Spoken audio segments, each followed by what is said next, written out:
নমস্কার বন্ধুরা, welcome to the GK academy channel. আমার নাম সর্বজিৎ। আধুনিক ভারতের ইতিহাসে আমরা অলরেডি 29টা ক্লাস করে নিয়েছি, আজকে 30 নম্বর ক্লাস। এবং আজকের এই ক্লাসে দুজন খুব গুরুত্বপূর্ণ ভাইসরয় সম্পর্কে আলোচনা করব। একজন হচ্ছেন লর্ড কার্জন এবং সেকেন্ড হচ্ছেন লর্ড মিন্টো দ্বিতীয়। এরা দুজন খুব ইম্পর্টেন্ট, এদের সম্পর্কে জানবো। এবং তার সঙ্গে সঙ্গে আরো একটা ইম্পর্টেন্ট টপিক, যেটা হচ্ছে মরলে মিন্টো সংস্কার আইন, যেটা ভারত শাসন আইন 1909 নামে পরিচিত। তো এই দুটো সম্পর্কে আজকে আলোচনা করব। এর আগের ক্লাসগুলো যদি তোমরা না দেখে থাকো, তাহলে এই চ্যানেলের প্লেলিস্টে গিয়ে আধুনিক ভারতের ইতিহাস, এই প্লেলিস্টের মধ্যে সমস্ত ক্লাস পরপর সাজানো রয়েছে। তোমরা যারা প্রিপারেশন নিচ্ছ, মডার্ন হিস্ট্রি পড়ছো, তাদের জন্য এই ক্লাসগুলো ইম্পর্টেন্ট। আমি সমস্ত মডার্ন হিস্ট্রি ক্রোনোলজিক্যালি কভার করার চেষ্টা করছি, পরপর আসার চেষ্টা করছি। তো তোমাদের একটা সুবিধা হবে যদি পরপর দেখতে থাকো। তো প্লেলিস্টে গিয়ে আগের ক্লাসগুলো অবশ্যই দেখে নিও। তোমরা যদি এই চ্যানেলের যে কোনো পিডিএফ পেতে চাও, আমি যে ক্লাসগুলো বানাচ্ছি সেই পিডিএফ গুলো, বা যদি ক্লাসের নোটিফিকেশন ইউটিউব থেকে না পাও, তাহলে তোমরা এই টেলিগ্রাম চ্যানেল থেকে পেতে পারো। টেলিগ্রাম চ্যানেলের নাম দ্য জিকে একাডেমি। নিচে ডিসক্রিপশনে লিঙ্ক দেওয়া রয়েছে, সেখান থেকে তোমরা এই টেলিগ্রাম চ্যানেলে জয়েন হতে পারো এবং পিডিএফ ডাউনলোড করে নিতে পারবে এখান থেকে। এছাড়াও ফেসবুক পেজ, টেলিগ্রাম গ্রুপ এবং ইনস্টাগ্রামে ফলো করতে পারো। যদি তোমাদের কোনো মেসেজ বা কিছু বলার থাকে, এই জায়গাতে আমাকে মেসেজ করতে পারো। প্রত্যেকটা লিঙ্ক নিচে ডেসক্রিপশনে দেওয়া রয়েছে। তোমাদের কাছে একটাই অনুরোধ, যদি ক্লাসগুলো ভালো লাগে প্লিজ একটু লাইক করো এবং শেয়ার করো বন্ধুদের মধ্যে। এবং যদি এই চ্যানেলে নতুন হও, প্লিজ সাবস্ক্রাইব করে পাশে দেওয়া বেল আইকনটা টিপে দিও। যদি ক্লাসগুলো ভালো লাগে প্লিজ একটা লাইক করে দিও। আমরা যে ভাইসরয়ের লিস্টটা আমি যেটা প্রথম দিন থেকে ইউজ করছি, সেখানে আমরা কত অব্দি পড়ে এসেছি, লর্ড এলগিন সেকেন্ড অব্দি আগের দিনের ক্লাসে কভার করেছি।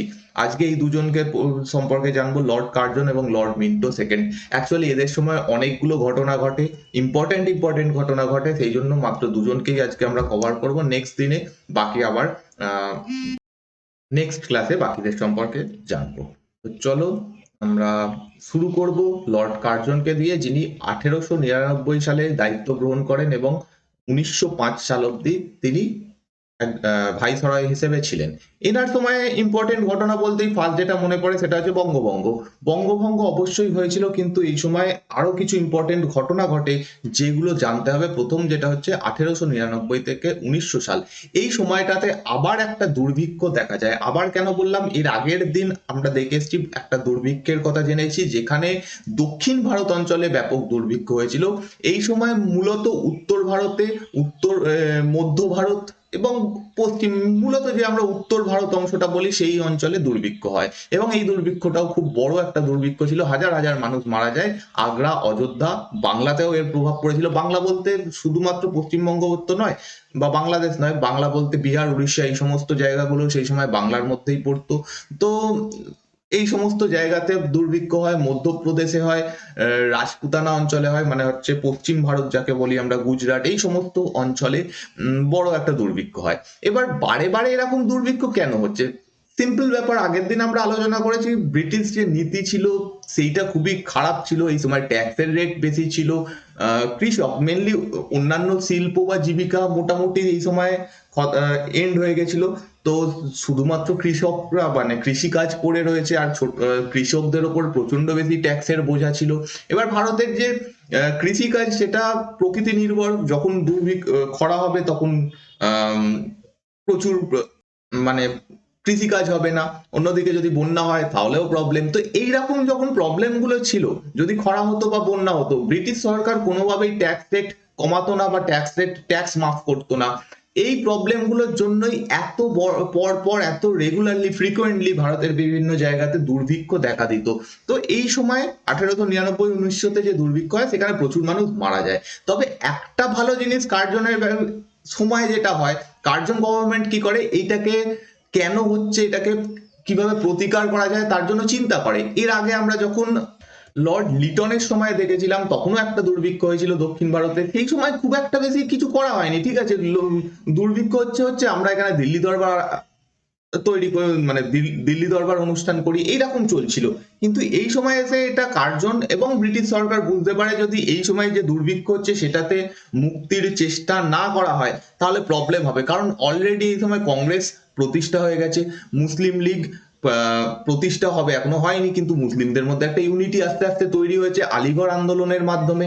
তো এইরকম বিভিন্ন ঘটনা ঘটে, সেই জন্য দুর্ভিক্ষ মুক্তির জন্য এখানে একটা ব্যবস্থা করা হয়। কার্জন সরকার বিভিন্ন প্রদেশে কেন এই দুর্ভিক্ষ হচ্ছে এবং দুর্ভিক্ষ থেকে কিভাবে সহজে মুক্তি দেওয়া যায়, বা মানে দুর্ভিক্ষ থেকে কিভাবে করা যায়, সেটা করার চেষ্টা করেন। যা এটার একটা ফল আমরা দেখতে পাবো কিসের মাধ্যমে? দুর্ভিক্ষ কমিশনের মাধ্যমে। অর্থাৎ এই সময় একটা দুর্ভিক্ষ কমিশন গঠন করা হয় এবং যিনি এই সময় দুর্ভিক্ষ কমিশনের প্রধান ছিলেন তার নামটা হচ্ছে অ্যান্টনি ম্যাকডোনেল। এই নামটা ইম্পর্টেন্ট, কারণ আগের যে দুর্ভিক্ষ কমিশন, এর আগেও দুর্ভিক্ষর সময় দুর্ভিক্ষ কমিশন হয়েছিল, কিন্তু সেটা নামকেও আসতে ছিল। সেই দুর্ভিক্ষ কমিশনের অ্যাকচুয়াল কাজ ছিল না যে সত্যি দেখি যে দুর্ভিক্ষ কেন হচ্ছে, কিভাবে দুর্ভিক্ষ কমানো যায়, সেই উদ্দেশ্যটা ছিল না। কিন্তু এই কমিশনটা সেটার জন্য কিছুটা হলেও কাজ করে। স্যার অ্যান্টনি ম্যাকডোনেল প্রধান ছিলেন এবং 1901 সালে এই ম্যাকডোনেল কমিশন গঠিত হয় লর্ড কার্জনের সময়। এইরকম কোশ্চেন করা হয়, ম্যাকডোনেল কমিশন কার সময় গঠিত হয় বা এটা কিসের সঙ্গে সম্পর্কিত? এটা দুর্ভিক্ষ কমিশন ছিল, একটা দুর্ভিক্ষ কিভাবে রোধ করা যায় সেটা দেখার জন্য। এবার এই কমিশন বিভিন্ন মেজার করে, বিভিন্ন কথা বলে যে রেলপথের দ্রুত নির্মাণ করতে হবে, বিভিন্ন জায়গাতে রেলপথ ছড়িয়ে দিতে হবে। কারণ দেখা যাচ্ছে কি মাঝে মাঝেই এরকম দুর্ভিক্ষ হচ্ছে, যদি এরকম দুর্ভিক্ষ হয় খুব দ্রুত যাতে খাবার দাবার ক্ষতিগ্রস্ত এলাকায় পৌঁছে দেওয়া যায়, তার জন্য রেলপথ নির্মাণ করতে হবে। কৃষকদেরকে ঋণ দেওয়ার ব্যবস্থা করা হয়, কৃষি ব্যাংক তৈরি করা হয়, সমবায় ঋণ সমিতি তৈরি করা হয়। এইগুলো প্রতিষ্ঠা করার কথা বলে ম্যাকডোনেল কমিটি, যে যদি এরকম দুর্ভিক্ষ হয় তারপর কৃষকদের যখন দুর্ভিক্ষ চলে যাবে তখন আবার কৃষিকাজ শুরু করতে হবে, সেই জন্য তাদেরকে ঋণ দেওয়া বা কৃষি ব্যাংক তৈরি করা, এগুলো যেন করা হয়।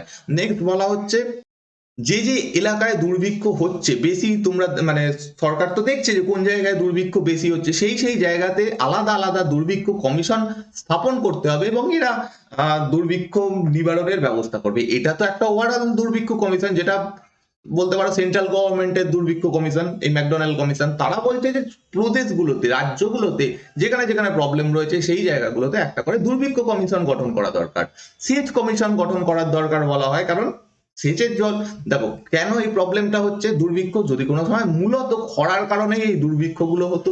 এবার খরা যদি হয় সেটা থেকে একমাত্র বাঁচার উপায় কি? বৃষ্টিকে তো আর জোর করে নামানো যাবে না। মেন একটাই করা যেতে পারে, মানুষের হাতে রয়েছে, সেটা হচ্ছে সেচ ব্যবস্থা। যদি খাল খনন করা হয়, সেই খালের মাধ্যমে যদি জলসেচ করা যায়, তাহলে খরার সময়তেও কৃষিকাজ হবে। তো সেই জন্য বলা হয় যে সেচ কমিশন গঠন করা দরকার, যাতে সেচ ব্যবস্থা আরো ভালো হয়। ঠিক আছে, তবে এতগুলো যে আমরা রেকমেন্ডেশন দেখলাম, সেইগুলো দেখে একটা জিনিস বুঝতে পারছি, এটা সেই সময়ের জন্য কিছু করা ছিল না। এখানে যা বলা হয় সবগুলোই ভবিষ্যতের জন্য, অর্থাৎ এর পরে যাতে দুর্ভিক্ষ না হয় তার ব্যবস্থার জন্য এটা করা হয়। কিন্তু সেই সময় যে দুর্ভিক্ষটা চলছিল সেইটাকে মেজার করার জন্য কোনো ব্যবস্থা এখানে নেওয়া হয় না। তা সত্ত্বেও বলতে হবে যে এখানে যে রেকমেন্ডেশন গুলো করা হয়েছিল সেগুলো উপযোগী ছিল, যার ফলে ভবিষ্যতে এরকম দুর্ভিক্ষের পরিমাণ আস্তে আস্তে কমতে থাকে এই স্যার অ্যান্টনি ম্যাকডোনাল্ড কমিশনের মাধ্যমে। নেক্সট হচ্ছে সেচ কমিশন। যেমন বলা হয়েছে যে সেচ কমিশন গঠন করা দরকার, তো 1901 সালে সেচ কমিশন গঠন করা হয় এবং এই সেচ কমিশনের যিনি প্রধান ছিলেন তার নাম Colin Scott Moncrieff. Colin Scott নামটা মনে রাখবে, সেচ কমিশনের প্রধান ছিলেন, যেটা লর্ড কার্জনের সময় তৈরি হয়। এদের কাজ সেম, যেটা একটু আগে বললাম, যে খরা তো রোধ করা যাবে না, খরা বন্ধ করা যাবে না, জোর করে বৃষ্টিও নামানো যাবে না। একমাত্র উপায় যে একটা খাল ভালো খনন করো, যে খাল মানে মূলত যেখানে যেখানে দুর্ভিক্ষ গুলো বেশি দেখা যায়। দুর্ভিক্ষ দেখো এরম নয় যে বাংলাতে একবার দুর্ভিক্ষ হয়ে গেছে, আমরা জানি 76-এর মন্বন্তর, কিন্তু তারপরে কিন্তু বাংলার যে পশ্চিমবঙ্গ অঞ্চল, বাংলাদেশ অঞ্চল, এখানে কিন্তু দুর্ভিক্ষ হচ্ছে না। কারণ এখানে আর কিছু না হোক, জমি প্রচন্ড ফার্টাইল, প্রচুর নদী রয়েছে, সহজে জলসেচ করা যাবে, তার ফলে দুর্ভিক্ষের পরিমাণ কম। বহুদিন আগে একটা দুর্ভিক্ষ হয়েছিল, সেটার কারণ অন্য, সেটার কারণ ব্রিটিশদের নীতি, প্রকৃতি নয়। প্রকৃতি এখানে সবসময় সদয় ভারত, পশ্চিমবঙ্গের এই অঞ্চলটাতে, পশ্চিমবঙ্গ, বাংলাদেশ, এই অঞ্চলগুলোতে। কিন্তু যদি আমরা একটু পশ্চিম অঞ্চলের দিকে যাই বা পাঞ্জাবের দিকে যাই, মূলত পাঞ্জাব, হরিয়ানা এই অঞ্চলটাতে, সেখানে বৃষ্টিপাতের পরিমাণ কম, দুর্ভিক্ষ হলে অধিকাংশ ক্ষেত্রে এই সমস্ত জায়গাগুলোতে হতো। তো সেই কারণে এই স্কট কমিশন, মানে কলিন স্কট কমিশন কি বলছে, যে একটা খাল তৈরি করতে হবে, যে খালটার দৈর্ঘ্য হবে 2714 কিলোমিটার। এটা পুরো পাঞ্জাবকে খালের নেটওয়ার্কের মাধ্যমে যুক্ত করে দেবে। একটা মানে খালের নেটওয়ার্ক কি, একটা প্রধান খাল কাটা হবে, তার সঙ্গে ছোট ছোট অসংখ্য খাল কেটে জল জমিতে পৌঁছে দেওয়ার ব্যবস্থা করা হবে। মূলত যেহেতু পাঞ্জাব অঞ্চলটাই বেশি এফেক্টেড হতো, পাঞ্জাব হরিয়ানা এই সমস্ত অঞ্চলগুলো, তখন তো হরিয়ানা ছিল না, তো সেই সমস্ত অঞ্চলগুলো যাতে ক্ষতিগ্রস্ত না হয়, ক্ষতি না হয় খরার কারণে, সেই জন্য একটা খালের নেটওয়ার্ক তৈরি করার দরকার রয়েছে। এটা বলে সেচ কমিশন। খুব ভালো রেকমেন্ডেশন, এবং এই অনুযায়ী একটা খালও খনন করা হয় পাঞ্জাবে, যেভাবে ধীরে ধীরে এইভাবে যে এটা ছিল খরার যে এরকম প্রভাব ছিল সেই সময়, সেটা কিছুটা হলেও রোধ করা যায়। নেক্সট হচ্ছে পুলিশ কমিশন। এটাও তার লর্ড কার্জনের সময় একটা গুরুত্বপূর্ণ কাজ, এবং এই পুলিশ কমিশনের যিনি প্রধান ছিলেন তার নাম হচ্ছে অ্যান্ড্রু ফ্লেজার। এই নামগুলো একটু মনে রাখার চেষ্টা করবে, এই কমিশনগুলোর প্রধান কে ছিলেন। যদি কোশ্চেন একটু টাফ করতে হয় তাহলে এইরকম নামগুলো জিজ্ঞেস করা হবে। দেখ, 1902-3 মানে 1902 সালে অ্যাকচুয়ালি শুরু হয় এটার কাজ, এর ওপর কাজ করা। 1902-3 এই দুটো সাল মিলে এই সময় একদম পুলিশ ব্যবস্থাকে ভেঙে নতুন করে সাজানোর একটা ব্যবস্থা করেন লর্ড কার্জন, এবং সেইখানে স্যার অ্যান্ড্রু ফ্লেজারের নেতৃত্বে একটা পুলিশ কমিশন গঠিত হয়। এই পুলিশ কমিশন রেকমেন্ড করে যে ইন্টেলিজেন্স ডিপার্টমেন্ট শুরু করতে হবে। তো সেই হিসাবে ইন্ডিয়ান ইন্টেলিজেন্স ডেভেলপমেন্ট বলে একটা তৈরি হয়, যেটার কাজই হচ্ছে ইন্টেলিজেন্স। ইন্টেলিজেন্স মানে বুঝতে পারছো যে সিআইডি, ডিসিআই এই সমস্ত জিনিসগুলোর উপর কাজ করার জন্য ইন্ডিয়ান ইন্টেলিজেন্স ডেভেলপমেন্ট তৈরি করা হয়। আজকে আমাদের রাজ্যগুলোতে সিআইডি রয়েছে, সিআইডি শব্দটা আমরা শুনি। তো সিআইডি যে কনসেপ্টটা, ক্রিমিনাল ইনভেস্টিগেশন ডিপার্টমেন্ট, এটা লর্ড কার্জনের সময় তৈরি হয়। Department of criminal intelligence, DCI, এটাও তৈরি হয় লর্ড কার্জনের সময়। তো অ্যাকচুয়ালি এই যে জিনিসগুলো তৈরি করা, এটা লর্ড কার্জনের একটা বড় ভূমিকা ছিল। এটা সমস্ত কিছু লর্ড কার্জনের সময় তৈরি হয়। 1903 সালে ঠগি এবং ডাকাতি বিভাগকে বিলুপ্ত করা হয়। আমরা আগের বার যখন গভর্নর জেনারেলদের সম্পর্কে পড়ছিলাম তখন এটার সম্পর্কে আলোচনা করেছি যে ঠগি এবং ডাকাতি বিভাগ ব্যাপারটা কি ছিল এবং কার সময় তৈরি হয়। তোমাদের কমেন্ট করে জানাতে হবে, যারা রেগুলার প্রত্যেকটা ক্লাস দেখছো তারা অবশ্যই বলতে পারবে এই ডিপার্টমেন্টটা কার সময় তৈরি করা হয়। ঠগি এবং ডাকাতি বিভাগ, যেটা 1903 সালে এসে ডিসকন্টিনিউ করে দেওয়া হয়। তো পুলিশ ব্যবস্থাকে তিনি ব্যাপকভাবে সাজান, এবং শুধু মানে সেটা দেশের ভালো করার জন্য বা ভারতীয়দের ভালো করার জন্য নয়, অবশ্যই ব্রিটিশদের ভালো করার জন্য, কারণ এই সময় প্রয়োজন হয়ে পড়েছিল পুলিশ ব্যবস্থা স্ট্রং করার। কারণ আস্তে আস্তে ভারতে এই সময় জাতীয়তাবাদী আন্দোলনের উত্থান হচ্ছিল। এই সময় থেকেই আস্তে আস্তে যে বিপ্লবী সংগঠন, বিপ্লবী আন্দোলন, রাজনৈতিক হত্যা এগুলো বৃদ্ধি পাচ্ছিল। তো সেই সময় ইন্টেলিজেন্স ডিপার্টমেন্ট, পুলিশ ব্যবস্থার আরো জোরদার করা এগুলো দরকার ছিল, সেই অনুযায়ী করা হয়। কিন্তু যাই হোক, সেই কনসেপ্ট অনুযায়ী আজও এই সিআইডি, ডিসিআই এই সমস্ত জিনিসগুলো ভারতে চলছে। তো সেইগুলোর জন্য লর্ড কার্জনের ভূমিকা একটা রয়েছে। নেক্সট, লর্ড কার্জনের সময় যেটা সব থেকে বড় কাজ সেটা হচ্ছে বঙ্গভঙ্গ। 1905 সালে হয় বঙ্গভঙ্গ, এবং সরকার বলে যে এত বড় বাংলা প্রদেশকে শাসন করা সম্ভব হচ্ছে না সঠিকভাবে, সেই জন্য মাঝখান থেকে ভেঙে দাও, পূর্ব বাংলা এবং পশ্চিম বাংলা দুটোকে আলাদা করে দাও।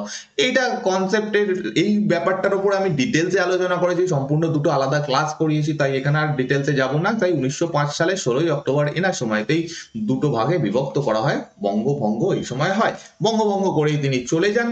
তারপরে যিনি আসবেন তিনি হচ্ছেন লর্ড মিন্টো সেকেন্ড। তার সময় অ্যাকচুয়ালি ডেভেলপমেন্ট গুলো হবে, যা যা প্রবলেম, যে আন্দোলন, সমস্ত কিছু ওই সময়টাতে হবে। যাই হোক, আরেকটা কাজ যেটা লর্ড কার্জনের সময় হয় সেটা হচ্ছে র্যালে কমিশন। এখানে অ্যাকচুয়ালি র্যালে নয়, এটা বানানটা এরকম হবে, কিন্তু কোনোভাবেই আমি লিখতে পারছি না র্যালে এই বানানটা, কোনো কারণে নিচ্ছে না। তো সেই জন্য একটু মনে রাখবে এটা হচ্ছে র্যালে কমিশন, কারণ যিনি প্রধান ছিলেন তার নাম হচ্ছে টমাস র্যালে, এবং এটা একটা শিক্ষা সংক্রান্ত কমিশন। এই সম্পর্কেও আমি ডিটেলসে আলোচনা করে দিয়েছি অলরেডি, এবং এখানে দুজন ভারতীয় সদস্য ছিলেন, একজনের নাম হচ্ছে সৈয়দ হোসেন বিলগ্রামি, এবং দ্বিতীয় জন হচ্ছেন গুরুদাস ব্যানার্জি। এরা দুজন ছিলেন ভারতীয় সদস্য এই র্যালে কমিশনে, এবং এই র্যালে কমিশন রিপোর্ট জমা দেয় 1902 সালে, এবং সেই অনুযায়ী যে আইনটা তৈরি হয় তাকে ভারতীয় বিশ্ববিদ্যালয় আইন বা ইন্ডিয়ান ইউনিভার্সিটি অ্যাক্ট 1904 বলা হয়।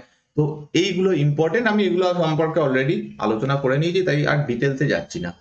এগেন একটা গুরুত্বপূর্ণ কাজ, প্রাচীন স্মৃতিস্তম্ভ সংরক্ষণ আইন 1904। কথায় বলতে পারো লর্ড কার্জন একজন সাম্রাজ্যবাদী ছিলেন, তার মাথায় প্রচন্ড ডিভাইড অ্যান্ড রুল দারুণ ভাবে কাজ করেছিল, তিনি ডিভাইড অ্যান্ড রুলকে ভালোভাবে কাজ করে মানে প্রতিষ্ঠা করেছিলেন, বঙ্গভঙ্গ করে ভারতীয়দের মধ্যে বিভেদ করতে পেরেছিলেন। দেখো এইগুলো ব্রিটিশদের পক্ষে সুবিধা। এতক্ষণ আমরা যেগুলো আলোচনা করছিলাম সেখানে দেখলে বোঝা যাবে যে লর্ড কার্জন অ্যাকচুয়ালি একজন মিক্সড বলা যেতে পারে সেরকম টাইপের মানুষ ছিলেন। কিছু কাজ তিনি ভালো করেছেন, কিছু কাজ একদমই জঘন্য করেছেন। যেমন এই বঙ্গভঙ্গ, হিন্দু মুসলিমের মধ্যে বিভেদ সৃষ্টি করার চেষ্টা, ভারতীয়দের মধ্যে ভাষাগত ভিত্তিতে বিভিন্নভাবে যে বিভেদ সৃষ্টি করার কথা চেষ্টা, সেটা তিনি করেছিলেন এবং সেটা অবশ্যই নেগেটিভ একটা কাজ। কিন্তু এনার সময় কিছু পজিটিভ কাজ হয় যেটা আমাদের বলতেই হবে, যেটা আমরা একটু আগে দেখলাম। প্রথম সেটা হচ্ছে ওই সেচ কমিশন। সেচ কমিশনের যে এফেক্ট সেটা ভারতীয় মানুষদের জন্য ছিল, ভারতের যারা সাধারণ কৃষক তাদের জন্য এটা খুব ইম্পর্টেন্ট ছিল, এবং সেটা 1-2 বছরের জন্য নয়, বছরের পর বছর তার এফেক্ট পাওয়া যাবে যদি একটা খাল খনন করা হয়, এবং সেই এফেক্টটা সত্যিই পাওয়া গেছিল বহু বছর ধরে। তো সেই জন্য লর্ড কার্জনকে অবশ্যই অ্যাপ্রিসিয়েট করতে হবে। নেক্সট হচ্ছে এই কাজটার জন্য প্রাচীন স্মৃতিস্তম্ভ। আজকে আমাদের যে ইম্পর্টেন্ট মনুমেন্ট গুলো আমরা দেখছি, যা যা পড়ছি ইতিহাসের বিভিন্ন, যে আমরা জানতে পারছি আমাদের ভারতের প্রাচীন ইতিহাস এত ভালো ছিল, সমস্ত কিছুর জন্য এই কাজটা অবশ্যই জরুরি ছিল। কারণ সেই সময় অবধি, লর্ড কার্জন আসার আগে অবধি অতটা গুরুত্ব দিয়ে দেখা হতো না যে যেটা তাজমহল না তো এটা কি, অত ইম্পর্টেন্স দেওয়া হতো না। কিন্তু এই সময় থেকে এগুলোকে সংরক্ষণ করার জন্য একটা সম্পূর্ণ ডিপার্টমেন্ট তৈরি হয়। 1904 সালে প্রাচীন স্মৃতিস্তম্ভ সংরক্ষণ আইন বা এনসিয়েন্ট মনুমেন্ট প্রিজার্ভেশন অ্যাক্ট 1904 এটা পাস করা হয়। এইটা শুধুমাত্র স্মৃতিস্তম্ভ মানে যে বিল্ডিং সেগুলোর ক্ষেত্রে নয়, কোনো পুঁথি পাওয়া গেল, কোনো পাণ্ডুলিপি পাওয়া গেল, সেগুলোকে প্রিজার্ভ করা, সেগুলো সম্পর্কে সেগুলোকে আলাদা করে রাখা, সেগুলোকে ভালোভাবে রাখা, সেই কাজগুলো করতো এই এই সময় শুরু হয় অ্যাকচুয়ালি। ওকে, আর এখানে বলা হয় কেউ কেউ যদি কোনো একটা বিল্ডিংকে খারাপ করে, নষ্ট করার চেষ্টা করে বা কিছু করে, তাহলে তার উপর শাস্তিযোগ্য অপরাধ হবে সেটা, এবং তাকে গ্রেফতার করা হতে পারে বা তার থেকে জরিমানা নেওয়া হতে পারে। তো এইরকম ভাবে আস্তে আস্তে ভারতের যে প্রাচীন স্মৃতিস্তম্ভগুলো, বিভিন্ন মনুমেন্ট, সেগুলোকে সংরক্ষণের ব্যবস্থা করা হয়, প্লাস সেগুলোকে ডেভেলপমেন্টের ব্যবস্থা করা হয়, সেগুলোকে আরো যাতে ভেঙে না পড়ে যায় সেই রকম ব্যবস্থা এই সময় থেকে করা শুরু হয়। প্রত্নতাত্ত্বিক বিভাগ, আর্কিওলজিক্যাল ডিপার্টমেন্ট, আর্কিওলজিক্যাল সার্ভের কথা বলা হচ্ছে না, এটা আর্কিওলজিক্যাল ডিপার্টমেন্ট, প্রত্নতাত্ত্বিক বিভাগ প্রতিষ্ঠা হয়। দুটোর মধ্যে তফাৎ রয়েছে। প্রত্নতাত্ত্বিক বিভাগের মেন কাজ হচ্ছে কি, ঐতিহাসিক দলিল, গুরুত্বপূর্ণ যে পুঁথি, এই সমস্ত জিনিস বা পুরনো যে সমস্ত স্থান, এইগুলো সম্পর্কে জানা। এটা একটা ডিপার্টমেন্ট পুরো, ঠিক আছে। তো এইটাও তৈরি হয় লর্ড কার্জনের সময়। তো এই কাজটা অবশ্যই অ্যাপ্রিসিয়েবল, এটা করা হয়। নেক্সট হচ্ছে ইম্পেরিয়াল ক্যাডেট কর্পস বা সংক্ষেপে আইসিসি। এটা প্রতিষ্ঠা হয় 1904 সালে লর্ড কার্জনের সময়। এখন এটার নাম হচ্ছে এনসিসি, ন্যাশনাল ক্যাডার কর্পস। তো সেইটা সেই সময়তে কার্জনের সময় 1904 সালে প্রতিষ্ঠা হয়। প্রথমবারের মতো এটা করা হচ্ছে ক্যাডেট কর্পস, অর্থাৎ এখান থেকে যারা যুবক যুবতীরা রয়েছেন তাদেরকে army, one type of army সেরকম ভাবে তাদেরকে তৈরি করা হতো। তো ক্যাডেট কর্পস, এনসিসি সম্পর্কে আশা করছি তোমরা সকলেই কিছু না কিছু জানো এনসিসি। তো সেই এনসিসির যে পুরনো ভার্সন সেটা হচ্ছে আইসিসি, সেটা প্রতিষ্ঠা হয়, এবং প্রথম যিনি কমান্ড্যান্ট হন তার নাম মেজর GH ক্যামেরুন, এবং অনারারি কমান্ড্যান্ট হন ইডারের মহারাজা, ইডার একটা ছোট রাজ্য, তার মহারাজা প্রতাপ সিং। এদের দুজনকে করা হয়। মেন হচ্ছেন ইনি প্রধান কমান্ড্যান্ট, কমান্ড্যান্ট মানে হচ্ছে প্রধান, আর এনাকে সম্মানের জন্য দেওয়া হয় প্রতাপ সিংকে। তো এইরকম হয়। 17 থেকে 20 বছরের যুবকদের এখানে করা হতো, স্কাউট করা হতো, তাদেরকে ট্রেনিং দেওয়া হতো বিভিন্ন জায়গা থেকে, দিয়ে তারপরে তাদেরকে ক্যাডেট বা সেনাবাহিনীতে যুক্ত করা হতো। তো এইভাবে এটা প্রতিষ্ঠা হয়। নেক্সট হচ্ছে লর্ড কার্জনের সময় বাকি দুটো কাজ রয়েছে। সেটা হচ্ছে নতুন একটা প্রান্ত বা প্রতিষ্ঠা হয়। প্রান্ত বলতে আজকে যেটা যেরকম রাজ্য, সেই সময় প্রান্ত ছিল নর্থ ইস্ট ফ্রন্টিয়ার প্রভিন্স, উত্তর পশ্চিম সীমান্ত প্রদেশ, NWFP। এটা সেই সময় প্রতিষ্ঠা হয়, NWFP এই সময় প্রতিষ্ঠা হয়। আর পুসাতে কৃষি গবেষণা ইনস্টিটিউট, পুসা কোথায় অবস্থিত? বিহারে অবস্থিত। সেখানে একটা কৃষি গবেষণা ইনস্টিটিউট তৈরি হয়। এই কাজটাও ইম্পর্টেন্ট, কৃষির কিভাবে উন্নতি করা যায় সেই সমস্ত জিনিসগুলো এখানে দেখা হতো। 1901 সালে এটা প্রতিষ্ঠা হয়। আর পুসা বিহার এটা তখন বেঙ্গল প্রেসিডেন্সিতে পড়তো, কারণ বাংলা বিহার সমস্ত কিছু একই জায়গায় ছিল। এটা হয়। নেক্সট হচ্ছে লর্ড মিন্টো দ্বিতীয়। এরপর তো লর্ড কার্জন তো চলে যান, 1905 থেকে 1910 অব্দি থাকেন লর্ড মিন্টো দ্বিতীয়। মেন সমস্যাটা এর সময়তেই হয়, অধিকাংশ যে বঙ্গভঙ্গ বিরোধী আন্দোলন, স্বদেশী আন্দোলন এনার সময় হয়, এনাকেই সামলাতে হয়। এই সময়তে তীব্র জাতীয়তাবাদী আন্দোলনের উত্থান হয়, প্রচন্ড ভাবে বেড়ে যায়। যে গুপ্ত বিপ্লবী সংগঠনগুলো ছিল সেই সমস্ত সংগঠনগুলোর কাজ সমস্ত কিছু এনাকেই সামলাতে হয়। তো ইনি একজন ইম্পর্টেন্ট আমাদের ইতিহাসে পড়ার জন্য, কারণ এনার সময় অনেকগুলো গুরুত্বপূর্ণ ঘটনা ঘটে। তো বঙ্গভঙ্গ বিরোধী যে আন্দোলন, এটা অ্যাকচুয়ালি মানে যেটা স্বদেশী বয়কট আন্দোলন নামে পরিচিত, সেটা অ্যাকচুয়ালি এই লর্ড মিন্টো সেকেন্ডের সময় হয়। লর্ড কার্জন তো বঙ্গভঙ্গ করে চলে যান, তাকে অতটা দেখতে হয় না, কারণ 1905 সাল অব্দি যে সময়টা, সেই সময়টা ছিল নরমপন্থী যুগ। 1905-এর পর যেই বঙ্গভঙ্গ হয়ে যায়, যেদিন থেকে অ্যাকচুয়ালি বঙ্গভঙ্গ হয়, সেই দিন থেকে স্বদেশী এবং বয়কট আন্দোলন তীব্রভাবে শুরু হয়। তো সেই জিনিসটা অ্যাকচুয়ালি এনার সময় হয়েছিল, মূল যে বঙ্গভঙ্গ বিরোধী আন্দোলন এনার সময় হয়েছিল। 1906 সালে হয় মুসলিম লীগের প্রতিষ্ঠা। এটা হচ্ছে কংগ্রেসের বিরোধী প্রতিষ্ঠান হিসেবে ফার্স্টে তৈরি হয়। তাদের প্রথম কাজ ছিল কি, কংগ্রেস যা বলবে তার বিরুদ্ধে কথা বলো, কংগ্রেস যদি কিছু ভালো বলে তার বিরুদ্ধে খারাপ, সেটাকে খারাপ প্রমাণ করার চেষ্টা করো। এটা মুসলিম লীগের প্রথম উদ্দেশ্য ছিল। তো 1906 সালে নবাব আগা খান কর্তৃক এই ঢাকাতে এটা প্রতিষ্ঠা হয়। সেই সময় নাম ছিল ডাক্কা। তো ডাক্কাতে এটা প্রতিষ্ঠা হয়। নেক্সট হচ্ছে ইম্পর্টেন্ট, কংগ্রেসের অনেকগুলো ইম্পর্টেন্ট ঘটনা এই সময় এনার সময় ঘটে। সেটা হচ্ছে কলকাতা অধিবেশন 1906, যেখানে স্বরাজ প্রথমবার ইউজ করা হয়। সুরাট বিভাজন এনার সময় হয়। তো এইগুলো সম্পর্কে অ্যাকচুয়ালি আলোচনা করা হয়ে গেছে, তোমরা আগের ক্লাসগুলো দেখলে অবশ্যই ডিটেলসে জানতে পারবে, তাই এখানে বড় করছি না ভিডিওটা। এই তিনটে ঘটনাই এনার সময়, এই দুটো ঘটনাই এনার সময় হয়। কলকাতা অধিবেশন, যেখানে দাদাভাই নৌরোজি স্বরাজ ঘোষণা করেন, আর সুরাট বিভাজন, এটাও এই সময় হয়। আচ্ছা, এবার একটা জিনিস মনে করো, যেটা আমরা এই সময় আলোচনা করেছিলাম সুরাট বিভাজনের ক্ষেত্রে, সেটা হচ্ছে সুরাট বিভাজনের ফলে দুই পক্ষেরই কোনো লাভ হয়নি, না নরমপন্থীদের লাভ হয়েছিল না চরমপন্থীদের। চরমপন্থীদের প্রবলেমটা কি হয়, চরমপন্থীরা প্রথম কথা হচ্ছে ব্রিটিশরা এই সময় একটা দারুণ পলিসি নিয়েছিল, সেটাও ডিভাইড অ্যান্ড রুলের মধ্যে পড়ছে। সেটা কি, আমরা যারা নরমপন্থী রয়েছে নরমপন্থীদের সাপোর্ট করব। কিভাবে সাপোর্ট করব, তাদের বেশি গ্রেফতার করব না। তারা আন্দোলন করছে, ঠিক আছে আন্দোলন করুক, গ্রেফতার করব না। তারা যে দাবিগুলো দিচ্ছে, 10টা দাবি দিলে তার মধ্যে 2টো দাবি মেনে নাও।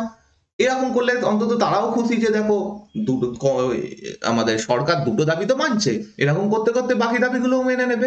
তো এইভাবে নরমপন্থীদেরকে তারা প্রমোট করতো, তাদেরকে খুশি রাখার চেষ্টা করতো। অন্যদিকে চরমপন্থীদের ওপর তারা বেশি দমন পীড়ন নীতি গ্রহণ করত।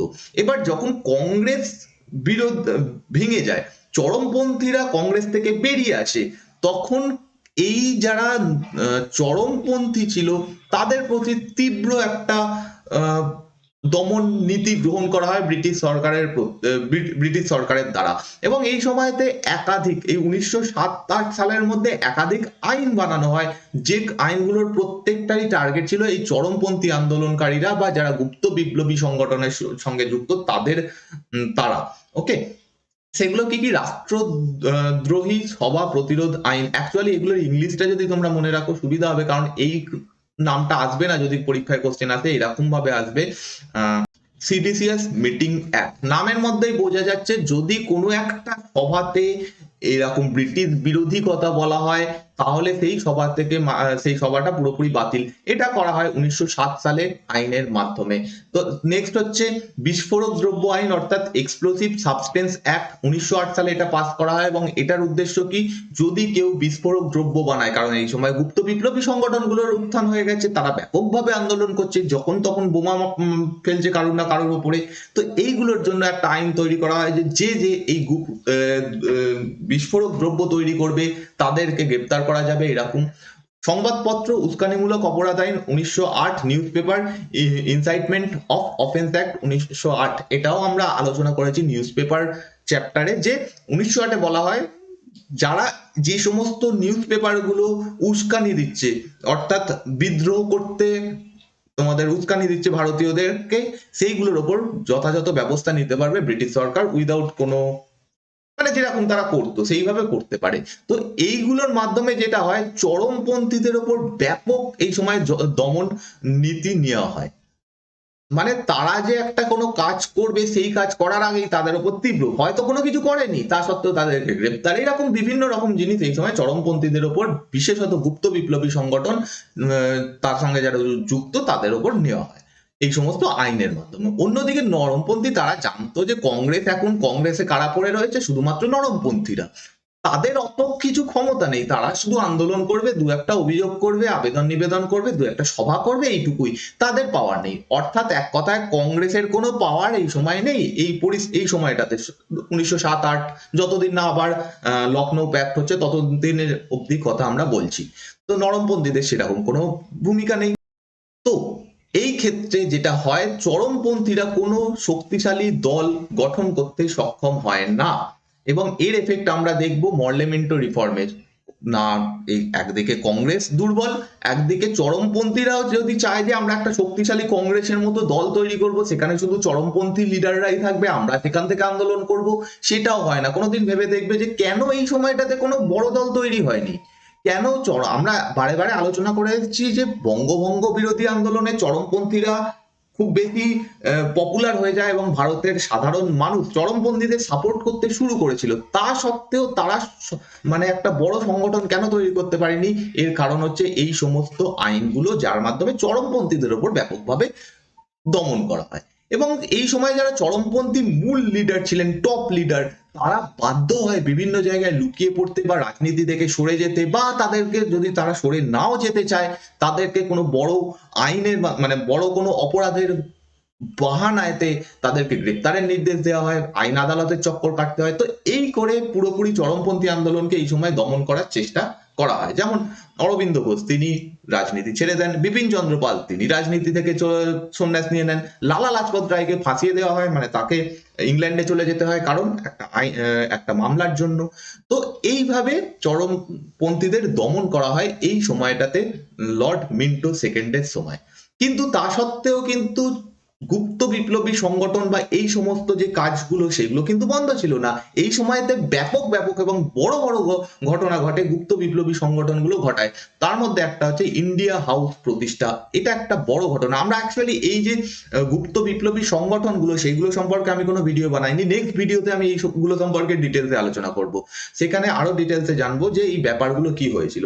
তো যাই হোক, ইন্ডিয়া হাউস প্রতিষ্ঠা হয় এবং যিনি প্রতিষ্ঠা করেন শ্যামজি কৃষ্ণ ভার্মা। যদিও এটা ভারতে প্রতিষ্ঠা হয়নি, কোথায় হয়েছিল, লন্ডনে হয়েছিল।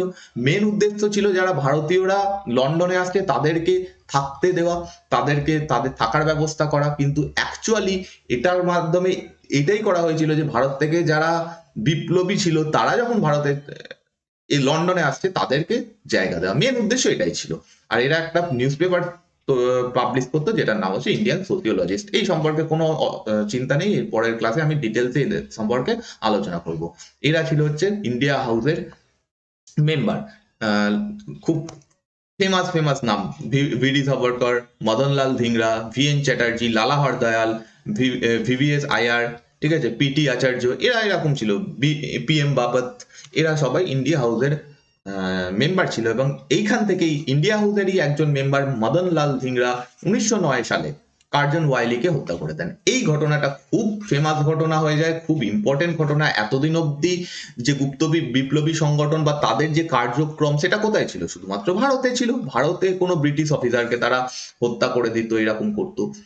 প্রথমবার এরকম হচ্ছে যে ভারতের বাইরে গিয়ে ব্রিটিশদেরকে হত্যা করা হচ্ছে, এই জিনিসটা ব্রিটিশদেরকে নাড়িয়ে দেয়। এবং মদনলাল ধিংরা 1909 সালে কার্জন ওয়াইলিকে হত্যা করে দেয়, এটার জন্য গুলি করে ডাইরেক্ট হত্যা করে দেয়, এটাই দেখানোর জন্য যে দেখো ব্রিটিশ কে ভারত থেকে ছাড়তে হবে, ভারত ত্যাগ করতে হবে, এটা দেখানোর জন্য। তো এটা একটা বড় ঘটনা ছিল, মানে আমরা জাস্ট এক লাইন এখন জানলাম বটে, কিন্তু এই ঘটনাটা ব্রিটিশদের ভিত নাড়িয়ে দেওয়ার জন্য, তাদের মধ্যে ভয় ঢুকিয়ে দেওয়ার জন্য একটা যথেষ্ট বড় ঘটনা ছিল। যাই হোক, এনাকে গ্রেপ্তার করা হয় এবং ফাঁসি দেওয়া হয় 17ই আগস্ট 1909 সালে। তো এই সমস্ত ঘটনা ঘটছে লর্ড মিন্টো সেকেন্ডের সময়।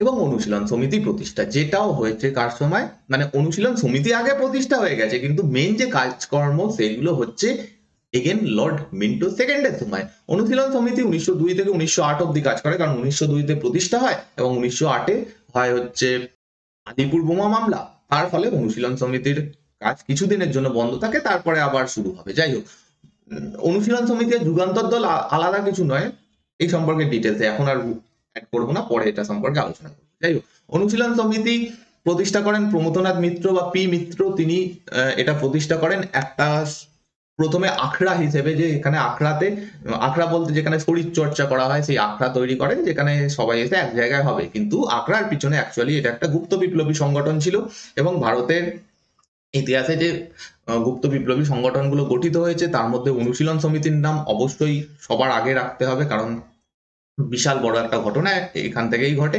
এর সঙ্গে কারা কারা যুক্ত ছিলেন, বড় বড় নাম এর সঙ্গে যুক্ত ছিলেন: অরবিন্দ, ঋষি অরবিন্দ, চিত্তরঞ্জন দাস, সুরেন্দ্রনাথ ঠাকুর, ইনি আলাদা ব্যক্তি, ব্যানার্জি নন, যতীন্দ্রনাথ ব্যানার্জি, যাকে বাঘা যতীন নামে যিনি পরিচিত, ইনি ছিলেন ভূপেন্দ্রনাথ দত্ত। যদিও বাঘা যতীন মানে যতীন্দ্রনাথ ব্যানার্জি এর পরের মানে পরের জেনারেশনের লিডার ছিলেন। ভূপেন্দ্রনাথ দত্ত ইনি নরেন্দ্রনাথ দত্ত অর্থাৎ স্বামী বিবেকানন্দের ভাই ছিলেন। বারীন্দ্র ঘোষ ইনি অরবিন্দ ঘোষের ভাই ছিলেন। তো ফেমাস ব্যক্তিত্বরা এখানে যুক্ত ছিলেন, এবং এখান থেকেই যে ঘটনাটা ঘটে, এই দুজনের নাম কিভাবে ভোলা যায়, সেটা হচ্ছে ক্ষুদিরাম বোস এবং প্রফুল্ল চাকি। এরাও এই অনুশীলন সমিতি বা যুগান্তর দলের সঙ্গেই যুক্ত ছিল, এবং 1908 সালে আলিপুর বোমা মামলা অ্যাকচুয়ালি এদের কারণেই হয়। এটা একটা খুব বড় ঘটনা ছিল। মুজফ্ফর যে অঞ্চলটা বিহারে পড়ছে আজকে, সেই অঞ্চলের যিনি ম্যাজিস্ট্রেট ছিলেন তার নাম হচ্ছে কিংসফোর্ড, DH কিংসফোর্ড, যিনি প্রচন্ড অত্যাচারী ছিলেন, এবং একে হত্যা করার একটা প্ল্যান করা হয় 1908 সালে। দায়িত্ব গিয়ে পড়ে এই দুজন তরুণ বিপ্লবীর হাতে। একজনের নাম ক্ষুদিরাম বোস, সেকেন্ড জন হচ্ছেন প্রফুল্ল চাকি। এবার এই বোমা নিক্ষেপ সম্পর্কে এখানে কি হয়েছিল এগুলো আমি আগে বললাম যে ডিটেলসে এই সম্পর্কে সেপারেট একটা চ্যাপ্টার রয়েছে, সেখানে পড়বো। তো এই ঘটনাটা অ্যাকচুয়ালি এই সময় ঘটে, এবং এরা তো এখানে তো ক্ষুদিরাম বোস ক্ষুদিরাম বোসের ফাঁসি হয়, এবং প্রফুল্ল চাকি নিজেকে শুট করে দেন। তো এই ঘটনাটা সব হয়েছিল লর্ড মিন্টো সেকেন্ডের সময়। এখানে অরবিন্দ ঘোষকে গ্রেপ্তার করা হয়, পুরো যুগান্তর দলকে বাতিল করে দেওয়া হয়। চিত্তরঞ্জন দাস অরবিন্দ ঘোষকে ডিফেন্ড করেন, কারণ চিত্তরঞ্জন দাস একজন উকিল ছিলেন, তিনি অরবিন্দ ঘোষকে তো বাঁচিয়ে দেন, কিন্তু বাকিদেরকে মুক্তি দেওয়া হয় না। তাদেরকে প্রথমে তো ফাঁসি বলা হয়েছিল, কিন্তু তারপরে ফাঁসি কমিয়ে যাবজ্জীবন কারাদণ্ড দেওয়া হয়। 1920 সালে আবার সবাইকে মুক্ত করা হয়, বারীন্দ্র ঘোষ, উল্লাসকর দত্ত এদেরকে মুক্তি দেওয়া হয়। তো এইভাবে ব্যাপারটা ঘটে।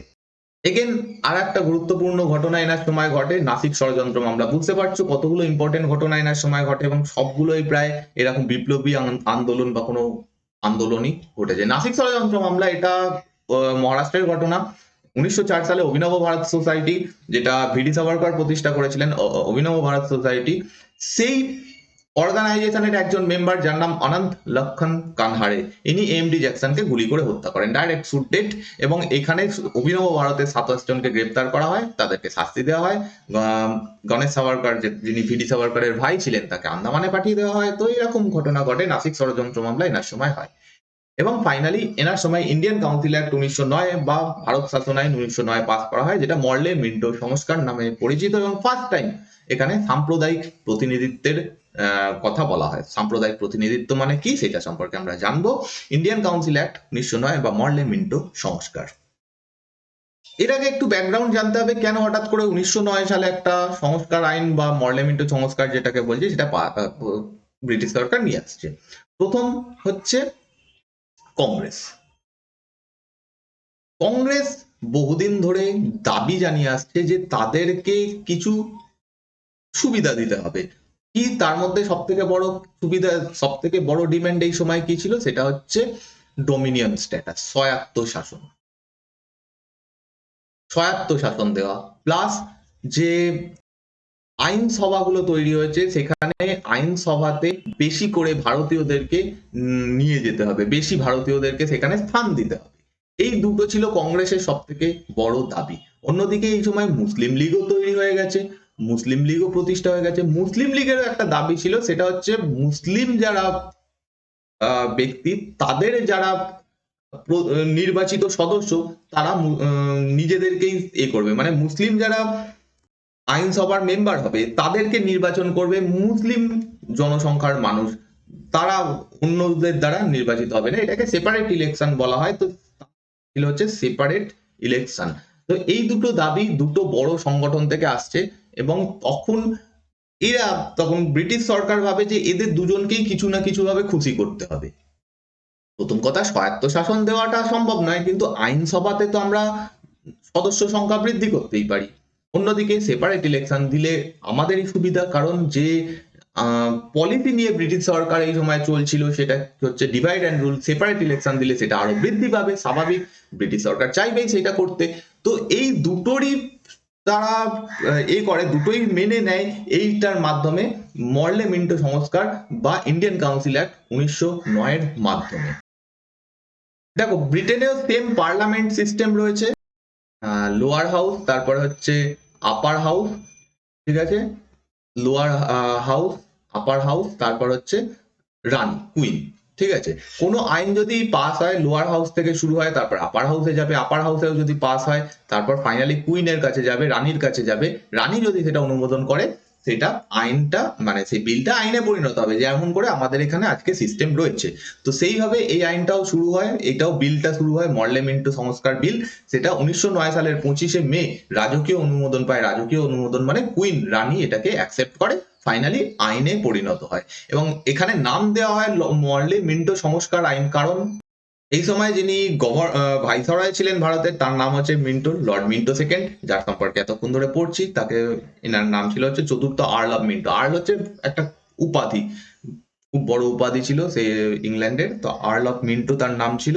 এবং যিনি এখন সেক্রেটারি অফ স্টেট ছিলেন তার নাম হচ্ছে জন মরলে। সেক্রেটারি অফ স্টেট নিশ্চয়ই মনে আছে ব্যাপারটা কি। তো এদের দুজনের নামের সঙ্গে মানে এদের দুজনের নামে এই আইনটার নাম হয় মরলে মিন্টো সংস্কার আইন।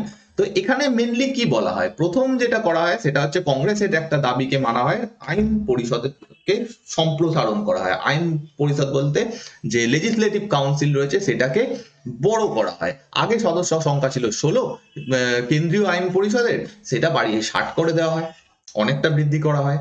সেন্ট্রাল লেভেলে সেন্ট্রাল লেজিসলেটিভ অ্যাসেম্বলি, সেটা 16 থেকে বাড়িয়ে 60 করা হয়। এবং প্রদেশগুলোতেও প্রত্যেকটা জায়গাতে বৃদ্ধি করা হয়, যেমন বাংলা, মাদ্রাজ, সংযুক্ত প্রদেশ, এই সমস্ত জায়গাতে 50 জন করে সদস্য করা হয়। পাঞ্জাব, বার্মা এবং আসাম, এখানে 30 জন সদস্য করা হয়। তো এই সংখ্যাগুলো বৃদ্ধি করা হয়। এটা দাবিকার ছিল কংগ্রেসের। কংগ্রেস যে দুটো দাবি করেছিল তার মধ্যে একটা দাবি ছিল এইটা, সেটা মানা হয়। কিন্তু সেপারেট স্বায়ত্ত শাসন, ডোমিনিয়ন স্ট্যাটাস এখানে দেওয়া হয় না। নেক্সট হচ্ছে এই যে সদস্যরা, আমরা বলছি যে কেন্দ্রীয় আইনসভাতে 60 জন সদস্য হবে, বিভিন্ন প্রদেশে 50 জন, 30 জন সদস্য হবে। এই সদস্যদের নির্বাচন কে করবে? ভারতের সাধারণ মানুষ? না, সেই সময় সাধারণ মানুষের হাতে ভোট, আজকে আমরা যেমন ভোট দিতে যাই সেরকম ভোটিং সিস্টেম ছিল না। সেই সময় কি করা হতো, স্থানীয় সংস্থা, স্থানীয় সংস্থা বলতে সেই সময় যে পঞ্চায়েত গুলো ছিল, মিউনিসিপ্যালিটি গুলো ছিল, লোকাল বডিজ গুলো ছিল, তারা মিলে একটা নির্বাচনী কলেজ তৈরি করবে। অর্থাৎ এইগুলো থেকে ভারতে বিভিন্ন প্রদেশে যে পঞ্চায়েত, মিউনিসিপ্যালিটি, লোকাল বডি গুলো রয়েছে, তারা তাদের মধ্যে থেকে একটা কয়েকজন সদস্যকে নিয়ে সদস্যদের দ্বারা একটা নির্বাচনী কলেজ তৈরি করবে। সেই নির্বাচনী কলেজটা নির্বাচন করবে প্রাদেশিক আইনসভার সদস্যদের। প্রাদেশিক মানে আজকে যাকে রাজ্য বলি, ধরে নাও আজকের হিসেবে যদি আমরা বলি সেটা হচ্ছে বিধান সভা, ঠিক আছে। প্রাদেশিক আইনসভা মানে সেই সময় প্রাদেশিক আইনসভা মানে আজকের বিধানসভা। অর্থাৎ এই নির্বাচনী কলেজের যারা সদস্য তারা নির্বাচন করবে প্রাদেশিক আইনসভার সদস্যদের। প্রাদেশিক আইনসভার সদস্যরা কি করবে, সেন্ট্রালে যারা রয়েছে অর্থাৎ কেন্দ্রীয় আইনসভা, কেন্দ্রীয় আইনসভার যারা সদস্য তাদেরকে নির্বাচন করবে। কেন্দ্রীয় আইনসভা বলতে আজকের বলতে পারো লোকসভার সমান। তো এইভাবে ব্যাপারটা হতো, সাধারণ মানুষ ভোট দেবে না, কিন্তু পঞ্চায়েত, মিউনিসিপ্যালিটি, লোকাল বডি এদেরকে দায়িত্ব দেওয়া হয় যে তোমরা তোমাদের যারা সদস্য রয়েছে তাদের মাধ্যমে প্রাদেশিক আইনসভার সদস্যদের নির্বাচন করো। অর্থাৎ যদি বাংলা প্রদেশ হয় তাহলে 50 জনের যে সদস্য সেটা এরা তো নির্বাচন করবে। যদি মাদ্রাজ হয় তাহলে সেখানে রয়েছে 50 জন, সেটা নির্বাচন করবে। বা যদি বলো পাঞ্জাব, পাঞ্জাবে রয়েছে কতজন, পাঞ্জাবের সদস্য হচ্ছে 30 জন, 30 জনকে নিযুক্ত করবে পাঞ্জাবের যে সমস্ত পঞ্চায়েত, মিউনিসিপ্যালিটি রয়েছে তারা। এবং আসাম 30 জন, এইভাবে করা হয়। সেখান থেকে আবার কেন্দ্রীয় আইনসভার যে টোটাল 60 জন, এটা টোটাল 60 জন, দেশের পুরো দেশ থেকে 60 জন আসবে, সেই 60 জনকে নির্বাচন করা হবে। তো এইভাবে ব্যাপারটা রাখা হয়। নেক্সট যেটা সব থেকে ইম্পর্টেন্ট এই আইনের, সেটা হচ্ছে সাম্প্রদায়িক প্রতিনিধিত্ব বা কমিউনাল রিপ্রেজেন্টেশন। অর্থাৎ এখানে বলা হয় যে মুসলিমদেরকে পৃথক নির্বাচনের ব্যবস্থা দেওয়া হবে। অর্থাৎ 60 জনের মধ্যে ধরো কিছু জন, আচ্ছা শুধু বাংলা ধরি, ধরো বাংলাতে কতজন সদস্য, বাংলাতে ধরো 50 জন, যেটা প্রাদেশিক আইনসভাতে 50 জন সদস্য। এই 50 জন সদস্যদের মধ্যে,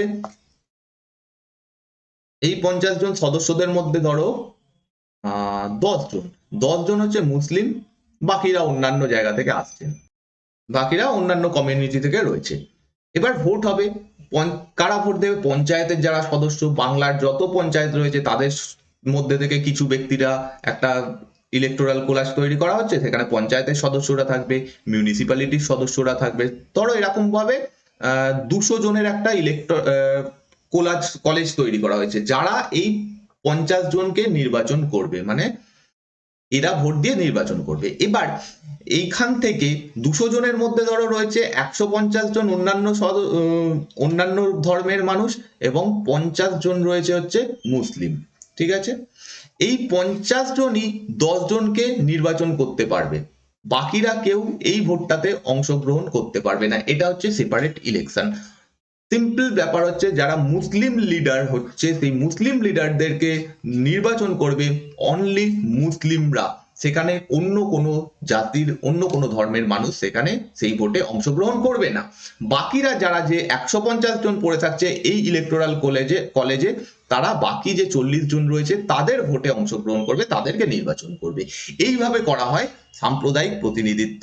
এবং এখানে সিম্পলি এত যেটা লেখা রয়েছে সেটা এটাই, মুসলমানদের জন্য পৃথক নির্বাচন এলাকা চিহ্নিত করা হয়, শুধুমাত্র মুসলিম সম্প্রদায়ের সদস্যরা তাদের প্রতিনিধিদের নির্বাচন করার অধিকার পায়। তো এইটা সম্পূর্ণ একটা ডিভাইড অ্যান্ড রুলের ফাইনাল স্টেপ বলতে পারো, এবং এইটার উপর কেউ মানে কংগ্রেস কিছু বলতেই পারে না। তার কারণ কংগ্রেস এই সময় দুর্বল। কংগ্রেসের যে দাবি, যদি তারা দাবিও করে যে না আমরা এটাকে মানছি না, শুনছে কি? তখন কংগ্রেস দুর্বল। অন্যদিকে আমরা চরমপন্থীদের ক্ষেত্রে দেখেই এলাম যে তাদের কোনো বড় আন্দোলন, বড় সংগঠনই তৈরি হয়নি যে তারা এটার বিরোধিতা করবে। তো বিনা বাধায়, বিনা কোনো উইদাউট কোনো বাধাতে ব্রিটিশরা এরকম একটা সাম্প্রদায়িক ব্যাপার ছড়িয়ে দেয় ভারতে। এখানে ভারতীয় সদস্যদের কিছু সুবিধা দেওয়া হয়, যে তারা বাজেট নিয়ে আলোচনা করতে পারবে। ঠিক আছে, বাজেট নিয়ে আলোচনা করার পাশাপাশি চূড়ান্ত বাজেটটা পাস হওয়ার আগে সেটা সম্পর্কে আলোচনা করা, সেটাতে কিছু রিকমেন্ডেশন দেওয়া, সেগুলো করতে পারবে। মানে তাদের প্রশ্ন করার অধিকার দেওয়া হয়। আগের আইনে দেখেছিলাম তাদের শুধুমাত্র কিছু আলোচনা করার, মানে প্রশ্ন জিজ্ঞাসা করার অধিকার দেওয়া হয়েছিল, সেখান থেকে আরো একটু তাদের ক্ষমতা বাড়ানো হয়, তারা আরো প্রশ্ন করতে পারবে বা আলোচনা করতে পারবে।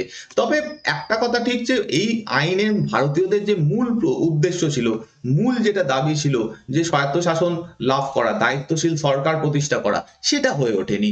কিন্তু মেন যে ব্যাপারটা সেটা হচ্ছে ভাঙার ব্যবস্থা এখানে ব্যাপকভাবে করা হয়। তো এই হচ্ছে আজকের টপিক, এবং এই টপিকগুলোর উপরে তোমরা যদি এমসিকিউ ডিসকাস করতে চাও, তোমরা এমসিকিউ কোশ্চেন কেমন আসে পরীক্ষায়, বিভিন্ন পরীক্ষাতে জানতে চাও, তাহলে আনএকাডেমি অ্যাপ ডাউনলোড করো। এবং আনএকাডেমি অ্যাপে আমি ফ্রি এমসিকিউ ক্লাস নিচ্ছি, প্রত্যেকটা ক্লাস ফ্রি ক্লাস। তোমরা শুধুমাত্র অ্যাপ ডাউনলোড করে একটা অ্যাকাউন্ট তোমাদের খুলতে হবে, এবং অ্যাকাউন্ট খোলার সময় একটা কোড চাওয়া হবে, সর্বজিৎ 10, এই কোডটা দিও। এই কোডটা দেওয়ার পরে তোমরা এই ফ্রি ক্লাসগুলো করতে পারবে। প্রতি মঙ্গলবার থেকে রবিবার সন্ধ্যে 7টায় আমি হিস্ট্রির ওপরে লাইভ ক্লাস নিচ্ছি, এবং প্রচুর কোশ্চেন অ্যান্সার এখানে ডিসকাস করছি। এবং যেহেতু সামনে WBCS পরীক্ষা আসছে, সেই WBCS পরীক্ষার লাস্ট মিনিট প্রিপারেশন এখানে করাচ্ছি বিভিন্ন কোশ্চেনের মাধ্যমে, যেরকম কোশ্চেন আসতে পারে বা অলরেডি যেরকম কোশ্চেন এসছে সেইগুলো আলোচনা করছি। তো সবাই অবশ্যই এই আনএকাডেমি অ্যাপ ডাউনলোড করো এবং ফ্রি ক্লাসগুলো অবশ্যই করো, যেহেতু তোমাদের একটা আমি মানে একটা আমি সুযোগ পেয়েছি তোমাদের সঙ্গে আলোচনা করার, সেটা আমি সেখানে করছি। তো প্লিজ সবাই আনএকাডেমি অ্যাপ ডাউনলোড করো। নিচে ডেসক্রিপশনে লিংক দেওয়া রয়েছে আমার প্রোফাইলের, তোমরা সেখান থেকে আমাকে খুঁজে পেয়ে যাবে এবং আমার ক্লাসগুলো করতে পারবে। এর সাথে সাথে ইউটিউবে আমি লাইভ ক্লাস নিচ্ছি বৃহস্পতিবার এবং শনিবার, সেখানে থাকো। তোমরা যদি কেউ মেন্স এক্সাম দাও, তাহলে আনএকাডেমি তোমাদের জন্য একটা ফ্রি মক টেস্টের ব্যবস্থা করেছে। এই মক টেস্টটা হবে 14ই আগস্ট সকাল 11টাতে। এই মক টেস্টে মেন্স এক্সামের জন্য পেপার 5 এবং পেপার 6 এর উপর এই মক টেস্টটা থাকবে। তোমরা সেটার অবশ্যই পরীক্ষাটা দাও। যদি তোমরা এবারে মেন্স নাও দাও, ভবিষ্যতে দেবে, সবাই তোমরা মেন্স পরীক্ষা দিতে যাবে, তার আগে থেকে প্রস্তুতি নেওয়ার জন্য এই পরীক্ষাটা দাও। ফ্রি মক টেস্ট, নিচে ডেসক্রিপশনে লিংক রয়েছে, সেখান থেকে তোমরা এনরোল করে নাও এবং পরীক্ষাটা অবশ্যই দিও। এটার উপরে অ্যানালাইসিস হবে, যে কোশ্চেন গুলো থাকবে সেগুলোকে অ্যানালাইসিস করা হবে রবিবার দিন বেলা 12টার সময়। আর যদি তোমরা আনএকাডেমি প্লাস সাবস্ক্রিপশন নিতে চাও, যদি কেউ মনে করো বাড়িতে বসে কোনো একটা ইনস্টিটিউশনের মতো প্লাস মানে পড়াশোনা করবে, তাহলে প্লাস সাবস্ক্রিপশন নিতে পারো। কারণ আনএকাডেমিতে এখন একটা অফার চলছে, যেটা হচ্ছে যদি 12 মাসের সাবস্ক্রিপশন নাও বা তার সঙ্গে 2 মাসের ফ্রি দেওয়া হবে, এবং 24 মাসের সাবস্ক্রিপশন নিলে তার সঙ্গে 3 মাসের ফ্রি দেওয়া হবে। তো এই লিমিটেড পিরিয়ড অফারটা তোমরা এই সময় পেয়ে যাবে যদি এই সময় সাবস্ক্রিপশন নাও। তার সাথে সাথে এখানে নতুন অনেক ব্যাচ তৈরি করা হচ্ছে। এই ব্যাচগুলোতে পড়াচ্ছেন বাংলার যারা টপ এডুকেটর রয়েছেন, তারা বহুদিনের এক্সপিরিয়েন্স, এরা বহুদিন ধরে পড়াচ্ছেন। সেই ব্যাচগুলোতে তোমরা তাদের অভিজ্ঞতা শেয়ার করবেন এবং তারা পড়াবেন, সেইগুলো তোমরা পড়তে পারো এবং বাড়িতে বসে একদম ইনস্টিটিউটের মতো তোমরা পড়তে পারবে। যেমন এই ব্যাচটা শুরু হচ্ছে ইংলিশ এবং জিআই এর উপরে 10 তারিখ থেকে, এবং এটা WBCS এর উপর লাস্ট প্রিপারেশন বলতে পারো 2021-এর। তো সেই জন্য তোমরা এটাতে জয়েন হতে পারো। 2022-এর যারা WBCS পরীক্ষা দিচ্ছে একদম প্রথম থেকে, অনেকে আছো বুঝতে পারছো না যে কি পড়বে, কিভাবে শুরু করবে, কি কি পড়া উচিত, তাহলে তোমরা আগমন ব্যাচে জয়েন হতে পারো। 11 তারিখ থেকে এটা শুরু হয়েছে। এই ব্যাচের যারা আনএকাডেমির টপ এডুকেটর রয়েছেন তারা তোমাদের গাইড করবেন, এবং একদম বেসিক থেকে অ্যাডভান্স, একদম যারা শুরু করছো তারাও এখানে জয়েন হতে পারো, যারা অ্যাডভান্স স্টাডি করছো তারাও এখানে জয়েন হতে পারো। প্রিলিমস, মেন্স সমস্ত কিছু তোমরা এই একটা জায়গা থেকে পেয়ে যাবে। কেউ যদি WBCS মেন্স পরীক্ষা দিতে যাচ্ছ 2021-এর, এবং তাদের যদি এই দুটো সাবজেক্টের কোনোটা অপশনাল থাকে, অ্যানথ্রোপোলজি বা হিস্ট্রি, তাহলে তোমরা 13 তারিখ থেকে লক্ষ্যভেদ ব্যাচে জয়েন হতে পারো, এবং এই ব্যাচের মাধ্যমে তোমরা তোমাদের প্রিপারেশন আরো সুন্দর, আরো ভালো করে নিতে পারবে। তো যারা মনে করছো যে কোথা থেকে পড়বে, তো আনএকাডেমিতে এই ধরনের ব্যাচগুলোতে তোমরা জয়েন হতে পারো। এটা সাবস্ক্রিপশন প্ল্যান, কত টাকা তোমাদের পে করতে হবে, এটা যেটা লেখা রয়েছে সেটা পে করতে হবে না, কারণ এর উপর 10% ডিসকাউন্ট রয়েছে। তোমরা যদি কোড ইউজ করো, আমার কোড হচ্ছে সর্বজিৎ 10, এবং তোমাদের সুবিধা মতো তোমরা ব্যাচ তোমরা চুজ করতে পারো কত মাসের ব্যাচ তোমাদের দরকার। 1 বছরের নিতে পারো, 2 বছরের নিতে পারো, কারণ এই সময় এই দুটোর উপর অফার চলছে, এবং এই প্রাইসটা তোমরা ইএমআই তেও পে করতে পারবে। ইএমআই তে পে করলে তোমাদের মাসে মাসে এই টাকাটা দিয়ে তোমরা ক্লাস করতে পারবে। এটা হচ্ছে আনএকাডেমি প্লাসের ফিচার। তোমরা যে সুবিধাগুলো পাবে সেটা হচ্ছে একটাই সাবস্ক্রিপশন, কিন্তু অনেক বেনিফিট, কারণ একটা সাবস্ক্রিপশনের মাধ্যমে তোমরা বাংলার যে কোনো পরীক্ষার জন্য প্রস্তুতি নিতে পারবে। প্রিলিমস পরীক্ষা, মেন্স পরীক্ষা, ইন্টারভিউ সমস্ত প্রস্তুতি একটাই সাবস্ক্রিপশনে তোমরা পেয়ে যাবে। প্রচুর মক টেস্ট দিতে পারবে, ডাউট ক্লিয়ারিং ক্লাস করতে পারবে, তোমাদের টিচারদের কাছ থেকে জানতে পারবে যে তোমাদের কোনো যদি ডাউট থাকে, পুরো সিলেবাস সম্পূর্ণভাবে কভারেজ, এবং একটাই সাবস্ক্রিপশনে তোমরা বিভিন্ন ব্যাচে জয়েন হতে পারবে। তো এগুলো ফিচার, যদি তোমরা জয়েন হতে চাও তাহলে অবশ্যই এই সময় আনএকাডেমি প্লাস সাবস্ক্রিপশন নিয়ে নাও। এই হচ্ছে আজকের ক্লাস। যদি ভালো লাগে অবশ্যই লাইক, কমেন্ট এবং শেয়ার করো। দেখা হচ্ছে নেক্সট দিনের ক্লাসে। Thank you.